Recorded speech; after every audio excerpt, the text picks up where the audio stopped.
Hello guys, pag-usapan lang natin ang breaking news. May pasabog nga naman kasi ang balita at exclusive na pinag-uusapan ngayon.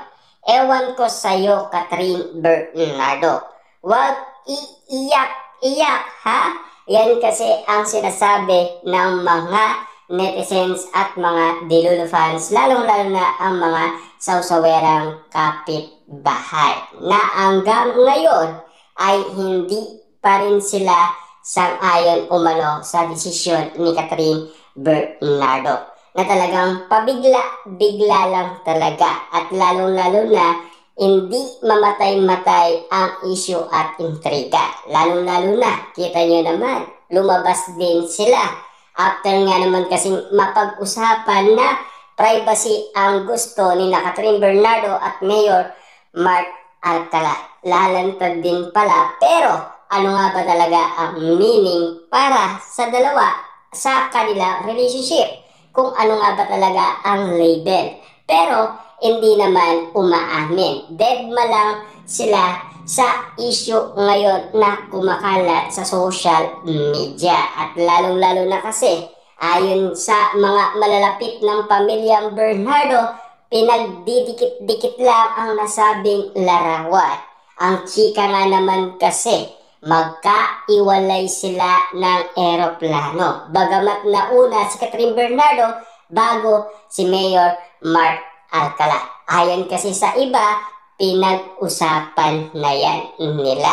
Kasi alam naman natin na talagang iisang place lang ang pupuntahan nila, pero iba ang destination ng kanilang pupuntahan. Yan kasi ang malinaw na chika sa atin ng balita. At lalong-lalo na kasi naging matindi umano ang balita dahil ang news reporter ay nagpunta sa NAIA at nagtanong na para bigyan din tayo ng malinaw na balita na kaganapan na spotted daw si Catherine at Mayor Mark Alcala. Kung may katotohanan man, may katotohanan daw ayon sa news reporter na pumunta sa NAIA, kung saan spotted umano si Catherine Bernardo at Mayor Mark Alcala. At lalong-lalo na, siyempre, patindi ng patindi umano ang nalalaman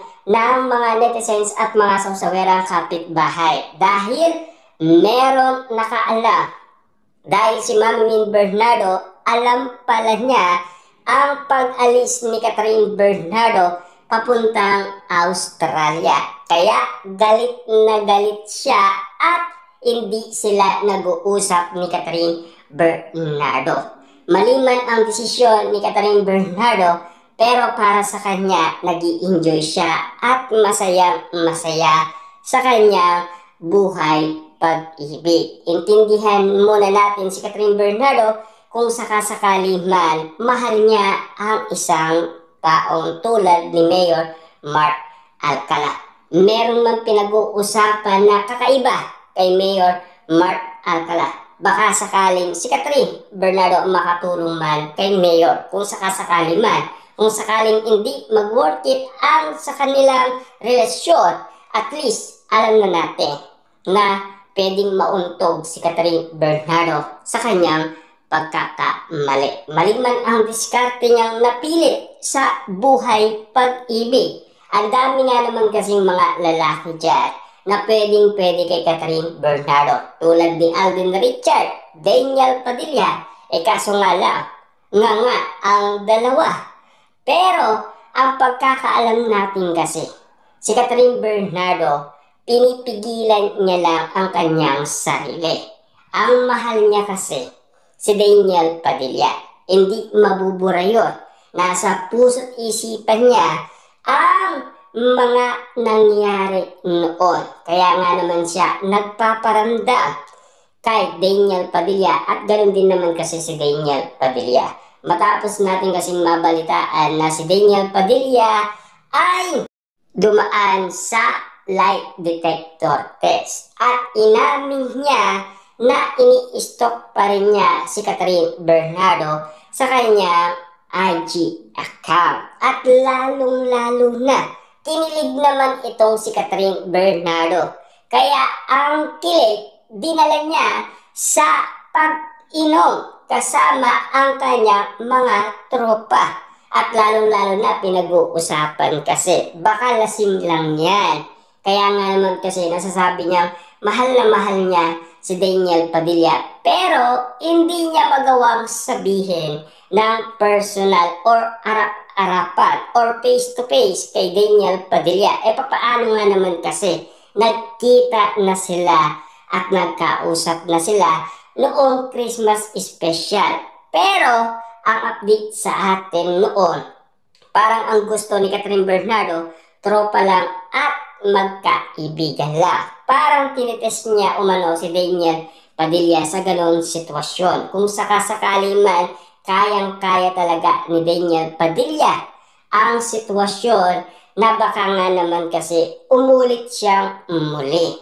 Kasi ang sinasabi nga naman kasi ng iba, kapag binalikan niya ni Catherine Bernardo, parang marupok na lang si Catherine Bernardo at hindi nag-iisip. Kita niyo naman kay Mayor Mark Alcala, nag-isip ba yan? Hindi naman, di ba? Kasi may tamang desisyon na. Kahit ang pamilyang Bernardo walang magawa. Kahit na awatin nila si Catherine Bernardo, nga din sila tulad natin na naghihintay umano ng kaganapan at update kay na Catherine Bernardo at Mayor Mark Alcala. Kung ano man ang nangyari sa Australia, at least ang pagkakataon nga naman, kung sakasakaling man si Catherine Bernardo, masira man ang kanyang career dahil naapektuhan na. At alam naman natin kasi, no, si Catherine Bernardo tahimik lang niya. Dahil alam niyo naman siguro, marami nang nangyari pero hindi yan nagsalita noon pa man. Noon pa man pinag-usapan ang iwalayan nila ni Daniel Padilla at Catherine Bernardo. At lalong-lalo na kasi tinatanong sila ng news reporter kung katotohanan man ang kanyang post noong November 30, 2023. Pero tahimik lang siya. Kung ano man daw ang post niya, yun ang tama at talagang katotohanan daw ayon kay Mami Bernardo. Ayon kasi sa kanya, yun ang sagot niya sa mga news report.